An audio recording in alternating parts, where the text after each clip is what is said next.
Malaking hamon ngayon para sa Senado ang pagsabayin ang impeachment trial ni Vice President Sara Duterte at kanilang trabahong lehislatibo. Ayon kay Senate President Sherwin Gatchalian, hindi maaaring mapabayaan ng Senado ang kanilang regular na trabaho, gaya ng pagsasagawa ng committee hearings. It's going to be a challenge, honestly.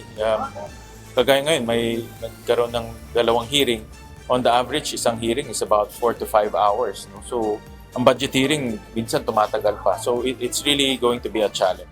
At dahil nagpapatuloy pa ang paglilitis sa pangalawang Pangulo, nagagamit aniya ang karamihang committee rooms ng Senado kung saan isinasagawa ang mga pagdinig. Bukod dito, nalalapit na rin ang schedule ng budget hearings, kaya nagpaplano na sila SP Gatchalian kung paano mapagsasabay-sabay ang mga ito. But I'll work with the chairman, no, si Senator JV, kung paano natin i-schedule mabuti. Kaya isa sa mga tinitignan namin para sabay-sabay nag-hearing, magrenta ng committee rooms sa PICC. Dahil dito hindi inaalis ng senador ang posibilidad na mangailangan sila ng karagdagang budget para makapagrenta ng lugar kung saan maaaring ganapin ang budget hearings kapag nagsimula na ito.